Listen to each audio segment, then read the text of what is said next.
I don't know. I've got a lot of concerns about Tesla. I think Tesla's going the going the wrong direction. I think Elon Musk is dipping his fingers in too many pies. So I'm not actually as excited about Tesla as I used to be. There's a lot of concerns, and I'm just going to quickly go through them. And you guys can tell me what you think, if it really is a concern.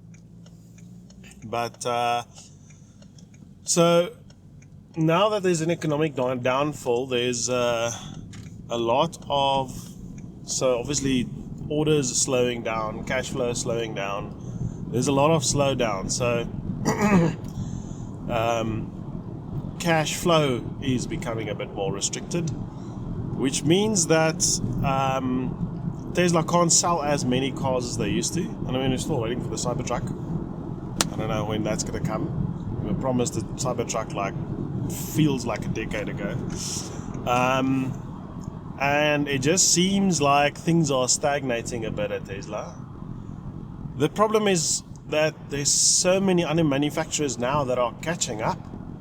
They all sort of investing in electric vehicles, and now that there's a bit of a slowdown, now they're getting an opportunity to catch up. And obviously Rivian has made some oopsies recently. They had to recall some vehicles because they made a bit of a mistake, but it's because they've obviously been pushing quite hard to get this thing out.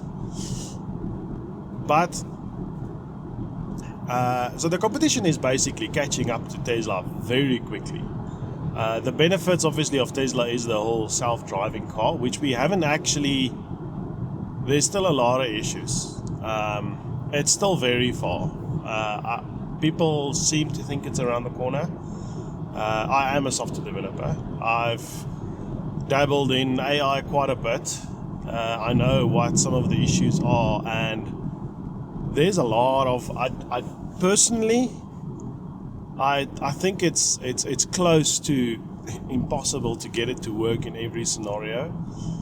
Like when there's a car standing next to the road or semi in the road, or there's people getting out, or the road is somewhat blocked. Getting an AI to navigate those situations is going to be extremely difficult. It's going to be, I don't think we'll see it in the next 2 years. I don't think so. So it does become a bit of a problem. If road conditions are perfect, yes, it works well, but only if road conditions are perfect, and obviously cars sort of respond in a other cars seemingly respond in a normal manner, People don't do unexpected U-turns and throw stuff next to the road, etc., etc. So it's not going to be anytime soon where it's going to be to a point where it's going to be publicly available and people are actually going to use it, and they're basically going to be completely off the steering wheel. Because to me, the value of self-driving is kind of pointless if you still have to sit there and hold the steering wheel. Why have self-driving? The whole point of self-driving to me is I want to work. I want to take my laptop out and I want to work. I don't want to focus on the road. I want to sit in the back seat. I don't want to sit here in the front seat. I want to have a coffee and take my laptop out, record some videos. That's what I want to do. And that's still very far away. I don't see that being close. So that's the only thing that Tesla sort of has above the other manufacturers. And the other manufacturers has caught up in a lot of the other places, from range to cost to batteries to, they've all caught up, and there's multiple manufacturers now to choose from. It's not just one. So what is giving Tesla really that competitive edge? The other thing is Elon Musk I just feel like he's getting a little bit sidetracked. He's not focused anymore. I don't know how much time he's still spending at Tesla, but if you want to invest in Tesla, you kind of want Elon Musk, because he's actually the key to the whole thing. He's like Steve Jobs, He's actually the reason Tesla did well. Because Tesla existed way back, and he basically purchased shares into Tesla, and he became the CEO of Tesla. He didn't create Tesla. Tesla wasn't really going anywhere.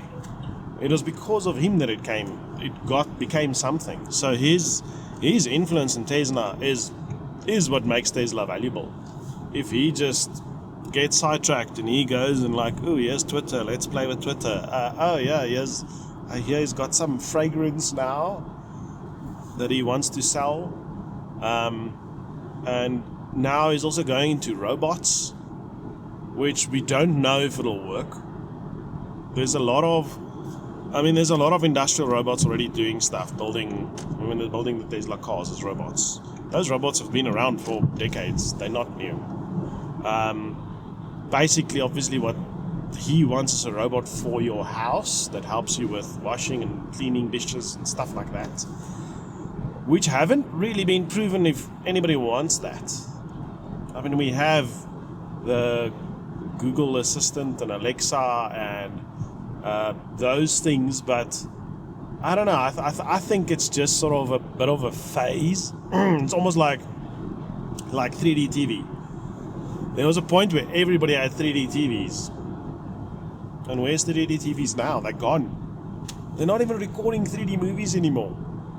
It's just gone because people just didn't want it. And at the time, it was everybody believed that this was the next best thing. I think technology is at a stage now where we can actually invent almost anything. The question now is not can we invent it. The question is, do people want it? Do people need it? Because security and privacy is obviously a massive thing as well.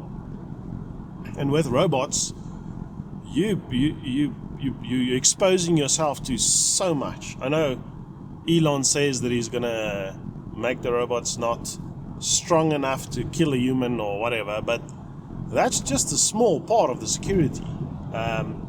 Privacy concerns.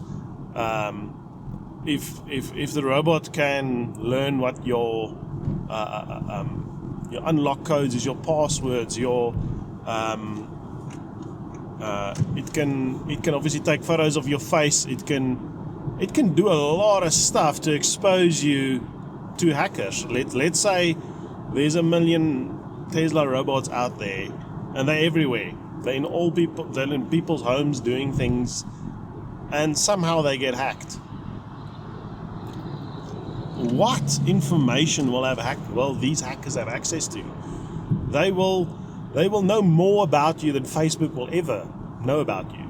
They will literally be able to, record you sleeping. They will be able to see what you eat for breakfast every day. They would be able to see how you treat your wife or your kids and what language you use, and so much privacy concerns.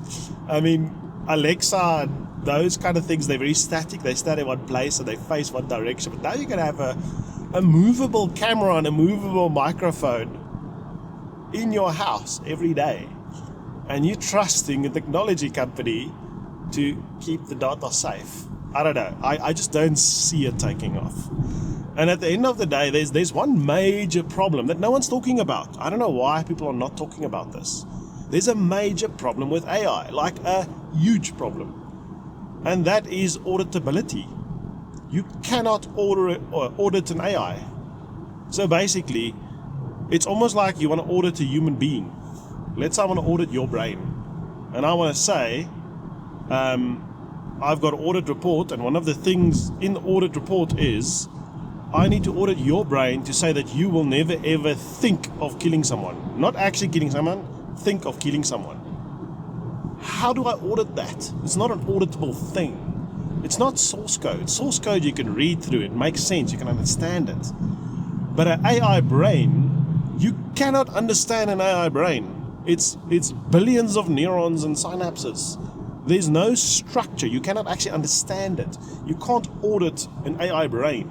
So if somebody creates an AI brain and say, cool, this is a robot, it will clean your dishes and do your washing, there's zero way you can actually 100% confirm that this robot will never try to strangle your kid or record something and store it somewhere else, or you cannot actually audit that. So as soon as the first thing happens where there's some incident, the whole thing will fall flat. So it's a very, very risky move from Elon to just say, oh, we're building robots now and we'll put it in every house and that's going to be the big seller. I don't know. I don't buy it. I don't think there's too many obstacles that has to be overcome first before it's actually a viable business idea. And I think everybody is just trusting him because he's Elon and he's built Tesla and he's built SpaceX. And everybody's like, awesome, this guy knows what he's doing, so we'll just trust him. They don't actually look at what he's talking about. It's almost like let's say there was a company that provided human beings. This is literally how you need to think of AI, because AI is basically a human being. That's where we are now. Let's say there's a company that rents out humans, and you basically pay them, and they give you a human that sits in your house 24/7, walks around, cleans the dishes. You don't know this person. You didn't train this person. The company claims they've trained this person, but this person's permanently in your house. They never leave your house. Would you trust that person? Would you just be fine? No, it's fine. They can stay in my house and do whatever he wants to do. You can't audit it, because that's how AI. That's exactly AI. It's not it is literally recreating humans. So yeah, I don't know. But anyway, so that's the other thing that's very concerning about Tesla for me, is the fact that he's sort of trying to bet everything against creating these humanoid robots, which, I mean, it's been around. A lot of it, the whole factory thing, that's been around for a while. That's not new, so you can't really argue that. Robots in houses, I mean, already people are having issues with your Alexas and your Google Assistants and stuff like that. So, because people are concerned about privacy. So I don't know. I don't see it. I think Tesla is severely overvalued at this point. I think there's still a long way to go down. It's just that's the points that I'm very, very concerned about. I'm a Tesla investor. I didn't invest a lot in Tesla lately. I've been very, very, very, very skeptical. I've actually, lately obviously it's been mostly losses. So I'm actually at a point now where I'm considering using Tesla as a hedge. So maybe longing, like, let's say I'll put a long position on Ford and a short position on Tesla.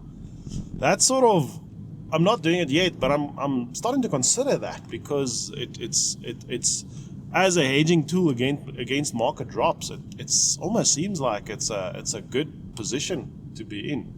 I don't think we're there yet, so I'm sort of waiting for the time when using Tesla as a hedge can actually be an optimal opportunity, because I think a lot of the investment in Tesla is emotional.